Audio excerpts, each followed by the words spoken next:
Hello. In this video, we will see how we can create an array of objects. Then we will see the example in Eclipse.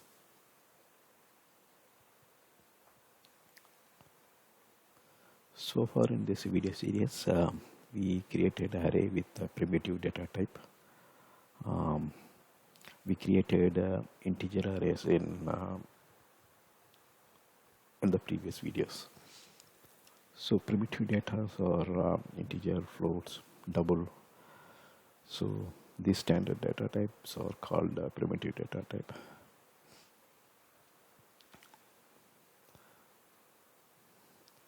So an array can store class instance as well.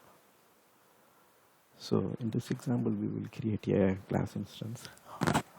Then we will create a array of that class instance. In the below code, if you see, we declared an array to hold 3 person objects.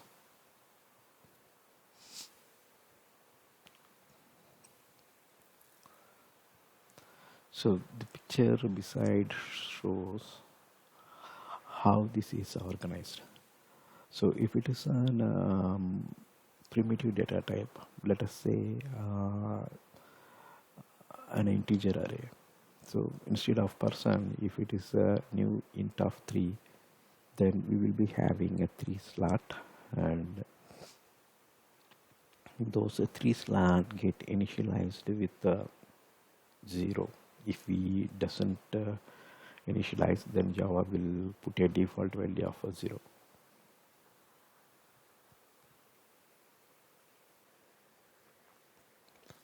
So in case of object instance, after reading the statement here, new person of 3, in the stack frame we will get a slot for the identifier person list. So that's the name given to our array, and the data type is a person with open and close square bracket. It is specified in the left hand side of the equal to. So the type is a person. So it's a person array. In the right side, we created we are climbing 3 slots in the heap. So this slot will point to nothing at this stage. So later when you create and assign a person, those will store the reference. So here there is 1 slot on the stack to hold person list, then 3 slots on the heap to hold reference to the person object. Then once you create a person object, then those references get stored in the heap. So after creating the array and populating, we will be having 3 instances in the heap. Then the reference to those 3 instances will get stored in each slot, 0, 1, and 2. Here in the picture, if you can see, the circles shows the actual memory for the person object. Then those person object, the reference to those person object get stored in each slot.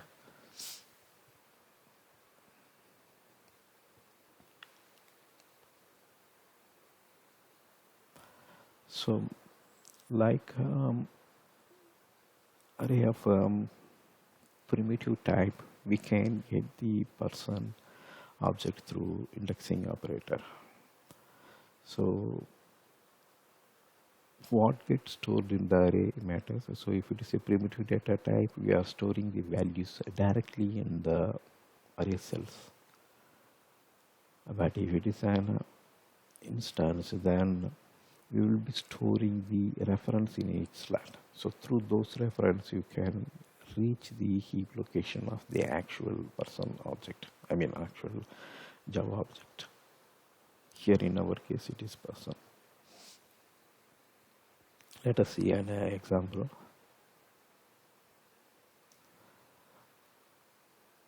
So the class has three members to store a person name. So the class name is person, and we have three component of that person as internal members: first name, middle name, and last name. All are declared as a private, and it's inside the person.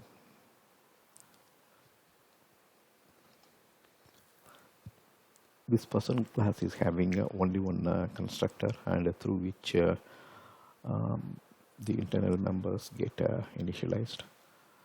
So the person constructor receives three arguments, and based on that arguments, the person name is initialized.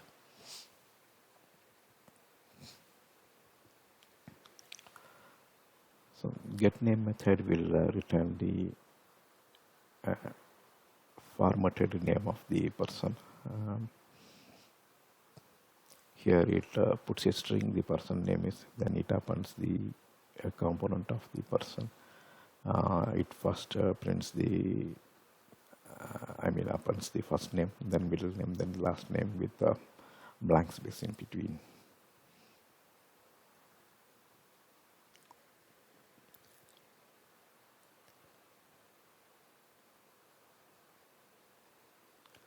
So in the calling code, first we create a person list array. Here we are climbing for 4 slat. So all slat will initialized with a null.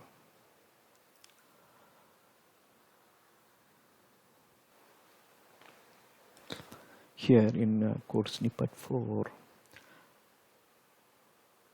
after executing that particular statement at line number 4, we will be having a identifier person list in the stack frame, so we can reach to person array by using the identifier person list. So we will go to stack frame. From the stack frame will contain the address of heap. So that's nothing but 4 slat array of type person. So in each slat at this stage we will be holding null. So in code snippet 5 we create 4 separate instances of person object. Then we hand over those references in the heap. So if you see only the right hand side, we are creating 4 person object, right?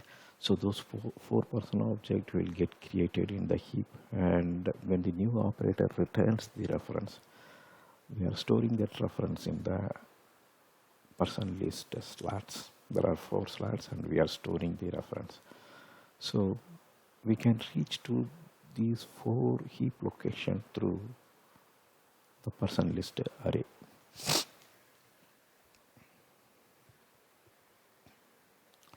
So in the code snippet 6 we pick 2 person using the indexing operator. I mean the person is the object which is in the heap, but we are picking 2 sample person from person list array. So in the line number 13, person list of 1 states the array at location 2. So we get the heap address, then we reach to the actual object. So person list of 1 will return the reference stored at location 2. So since we have the reference, we can reach to the actual person object.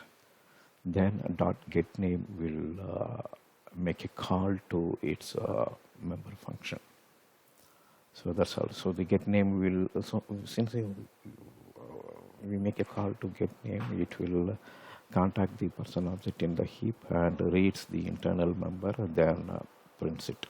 The same way we print the get name at line number 14 also.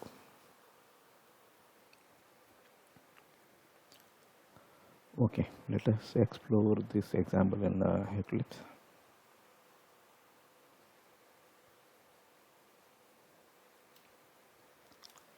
So here is our example.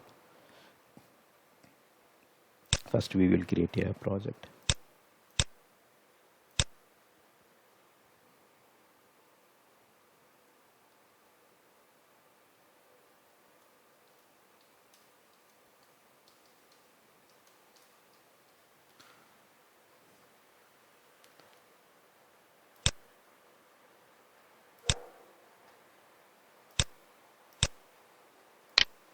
Next we will create our classes.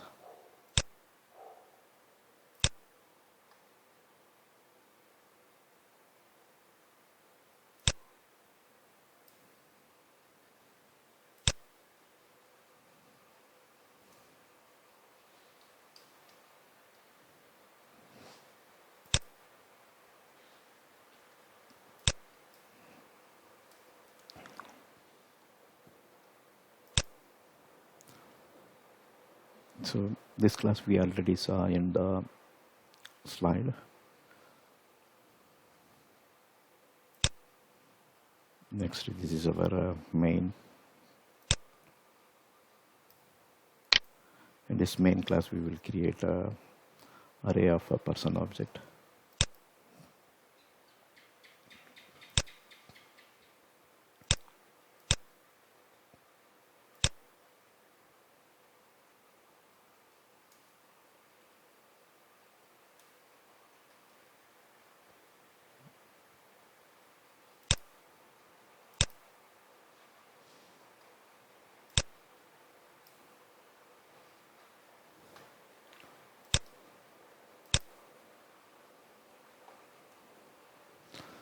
So our class is ready.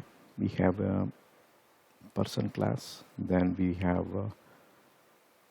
one more class array main, in that we are creating the person instance and examining it. Alright, let us examine this in Eclipse.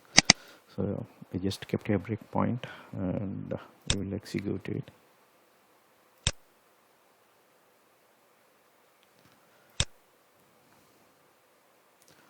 So first we are creating array of 4 object.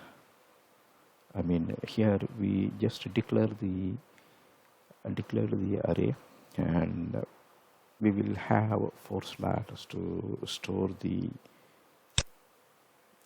person objects. So if you see, we executed that line at this stage. Here you are seeing the stack frame for the main. So you can reach to the array through person list. That's the name given to the identifier, and it is shown here. It shows a person of 4. There are 4 slots, and if you see, each slot is null. And content of the value shows the content of the stack frame. Whenever you see ID equal to 36, then this is the identifier, and it reaches the heap location. So also, if you can see, there are 4 slots in the array, and each slot initialized to null. So since it's pointing to null, you cannot see anything here.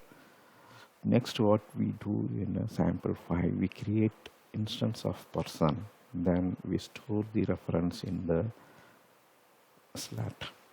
In each slot we will be creating. So when I execute, you can see that here in the variable list.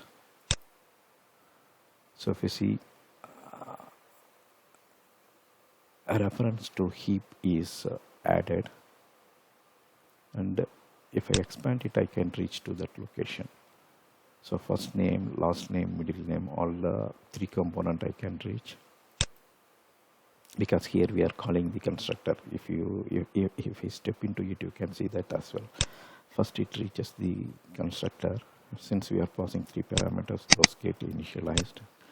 Then the object is ready, and that reference is returned, and the return reference is stored inside the slot here. So the assignment is not yet done, but at this stage in this statement you saw the constructor get called. That means object is ready, the reference is not stored here. So once I execute this line, we get reference in the slat. So since we have reference stored in the slat, through this reference we can reach to the object. So we will execute the remaining two statements. So our array is get a field now. Next we are printing in something in the console output window stating that list of person in the array. So here we are iterating through the person list. Here if you see, we are using the Foreach array. This is the Foreach construct. First we put person p, then person list, and we can iterate through it. In the Foreach array, we no need to worry about the array upper bound. Here the upper bound is 3. But the Foreach, when we are using the Foreach loop, we no need to worry about it. Java will take care of the upper limit. So that's all. Here we printed all 4 element value. Here we declared the array, we initialized it, then we iterated the array.